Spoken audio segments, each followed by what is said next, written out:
जय आत्माराम। आप सभी के अंतरात्माओं को मेरा सादर प्रणाम। आज हम परिवर्तन इस विषय पर चर्चा करेंगे। हम सब जानते हैं कि परिवर्तन सृष्टि का नियम है। हर घड़ी यहाँ चीज़ें परावर्तित हो रही है। हमारे शरीर में परिवर्तन हो रहा है, कई सारे सेल्स डेड हो रहे हैं, नए से क्रिएट हो रहे हैं। मन में परिवर्तन हो रहा है, हमारे विचार, हमारे भाव बदलते जा रहे हैं। और बाहर भी सृष्टि में अगर देखें, फूल है, पौधे हैं, पशु पक्षी, सभी में परिवर्तन हो रहा है। एक पेड़ पे कली उगाती है, सुबह होते ही फूल बनता है, शाम तक मुरझा जाता है। किसी कुत्ते का, बिल्ली का पिल्ला जन्म लेता है, बड़ा होता है, 10-20 साल का जीवन होता है, फिर खत्म हो जाता है। वही बात इंसान की भी है, लेकिन फ़र्क बहुत गहरा है। सारी सृष्टि इस परिवर्तन को स्वीकार कर लेती है।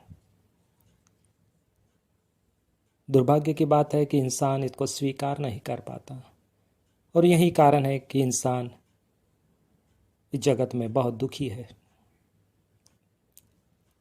आज मैं एक ऐसा सूत्र देना चाहता हूँ कि आप इस परिवर्तन को स्वीकार करें।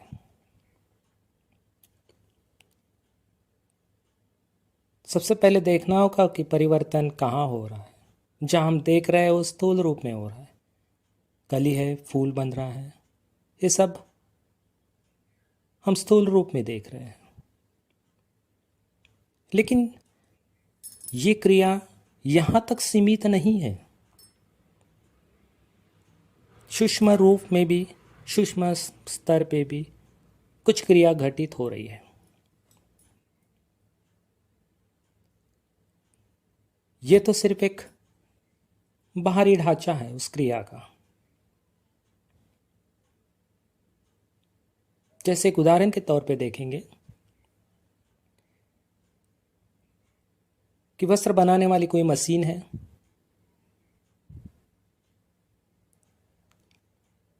और धागा उस मशीन में डालने के बाद वस्त्र बुना जाता है, और इस तरह से वस्त्र में वो धागा वस्त्र में परावर्तित होता है। तो यहाँ इंसान है जो मशीन को चला रहा है, मशीन चल रही है, और धागा वस्त्र में परावर्तित हो रहा है। एक बात को ख्याल में ले लेना कि ये क्रिया 3 लेवल पे घटित हो रही है।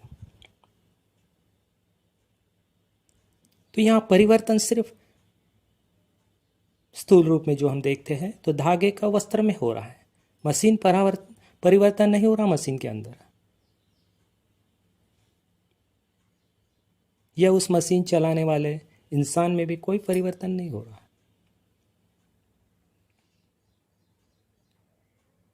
परिवर्तन सिर्फ धागे का वस्त्र में हो रहा है, वस्त्र बुना जा रहा है। तो इस बात को इस तरह समझेंगे कि स्थूल का परिवर्तन है, धागे से वस्त्र बन रहा है। ये सूक्ष्म उस परिवर्तन को गति दे रहा है, चला रहा है। मशीन के सिवा ये परिवर्तन पॉसिबल नहीं है।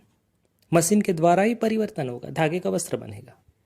तो मशीन वो ऊर्जा है जो ये स्थूल को चला रही है। और तीसरा जो फैक्टर है वो इंसान, वो शख्स जो मशीन को चला रहा है, उसका भी कोई परिवर्तन नहीं हो रहा है। वो सिर्फ उस मशीन को चला रहा है, वहाँ खड़ा है। अभी तो आजकल तो ऑटोमेटिक मशीन का युग है। वो तो सिर्फ खड़ा है कि मशीन ठीक से काम कर रही है या नहीं कर रही है। मशीन गति कर रही है, इंसान नहीं गति कर रहा है। तो ऊर्जा गति करेगी स्थूल में, उसका रिजल्ट आएगा। और जो इंसान है वो है चेतना। बात को जरा सा गहराई में जाकर ख्याल में ले लेना कि जो इंसान है वो चेतना है, उसके प्रेजेंट में ये सब घटित हो रहा है। तो ये परिवर्तन की 3 अलग अलग लेयर्स हैं, और टॉप मोस्ट जो लेयर है वो है चेतना, जिसके प्रेजेंस में सब कुछ हो रहा है। हम परिवर्तन को इसलिए भी नहीं एक्सेप्ट कर पाते कि हम स्थूल को पकड़ के रखते हैं, हम उस अवस्था को पकड़ते हैं। अवस्था चेंज होती है तो हम घबरा जाते हैं, हम तैयार नहीं हैं। हम समझते हैं कि यह स्थायी है अवस्था, ऊर्जा स्थायी है, चेतना स्थायी है। लेकिन जो स्थूल में अवस्था है वो स्थायी नहीं है।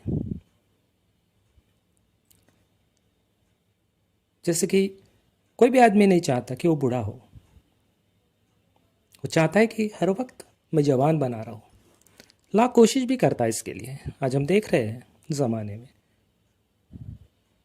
सब तरफ शरीर के स्तर पर ही जीने का माहौल बन रहा है। आत्मा के स्तर पे कोई नहीं जीता, कोई जानता भी नहीं। बहुत सारे इसके बारे में कुछ जानते भी नहीं है। तो मैं जो कह रहा हूँ कि परिवर्तन को समझना है, परिवर्तन के प्रोसेस को पकड़ना है, तो जाहिर सी बात है परिवर्तन के पार उतरना होगा। जिसके साक्षी भाव से परिवर्तन घटित हो रहा है वहां तक हमें पहुंचना होगा। इस बात को समझना है।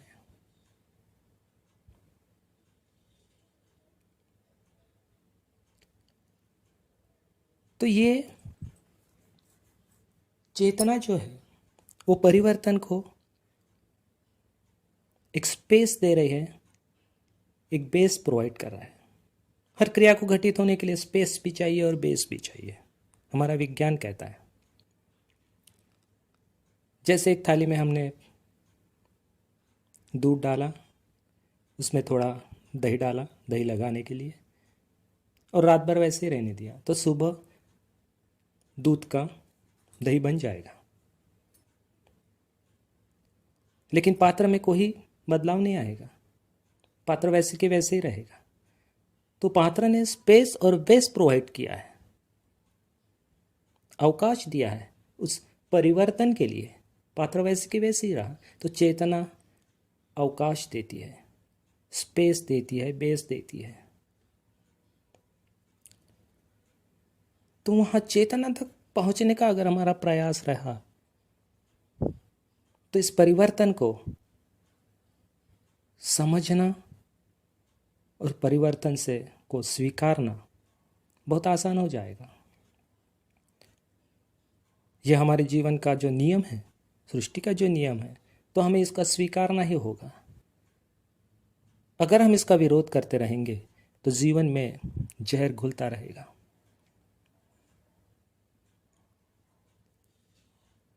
तो इसके लिए एक सूत्र देना चाहता हूं मैं।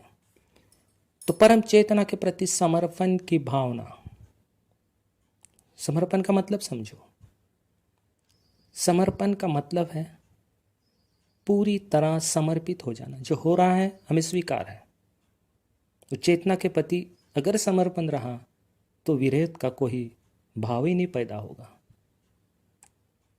चेतना के प्रेजेंस में जो भी हो रहा है सब स्वीकार है, कहीं विरोध नहीं है।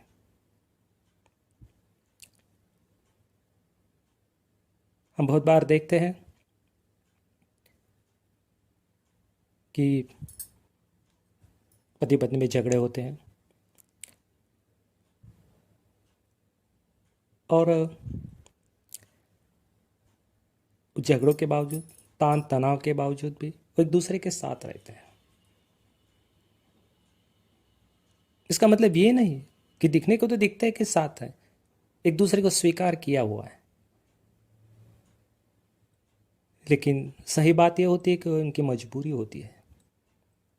मैं जिस स्वीकारने की बात कर रहा हूँ, जिस समर्पण की बात कर रहा हूँ, अब समर्पण करोगे तो स्वीकार कर पाओगे, तो वो बात बहुत अलग है। वो किसी मजबूरी की बात नहीं है, वो बहुत सहज, बहुत सरल, इस सृष्टि में घटित होने वाली बात है। तो इस सूत्र को अपने जीवन में उतारने का प्रयास करो। बहुत ही गहरा सूत्र है कि उस परम चेतना के लिए, जब मैं परम चेतना की बात कर रहा हूं, तो ये नहीं कि मैं भगवान की बात कर रहा हूं। यह आपका ख्याल है, या आपका विचार है कि आप भगवान को मानते हैं नहीं मानते हैं। मैं इस वीडियो के माध्यम से और आत्मविज्ञान की चैनल्स पर वैज्ञानिक ढंग से धर्म की बात को, अध्यात्म की बात को रखने का प्रयास कर रहा हूँ। तो ईश्वर को मानते हैं नहीं मानते आपकी निजी बात है, इससे मुझे कोई लेना देना नहीं है। मैं सिर्फ चेतना की बात कर रहा हूँ।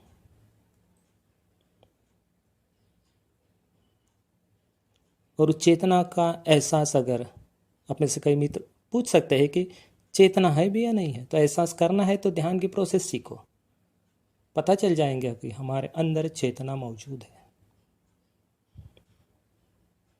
तो उस परम चेतना जो तुम्हारे मेरे सब के अंदर प्रेजेंट है, उस चेतना के प्रति समर्पण,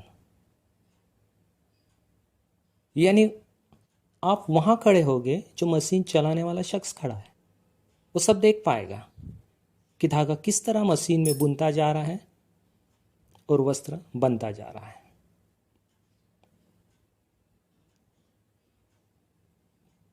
साधकों, अब सभी के लिए मैं ईश्वर से प्रार्थना करूंगा कि समर्पण की इस भावना को आपके जीवन में उभरने का मौका मिले और आपको शांति और आनंद मिले। जय आत्माराम।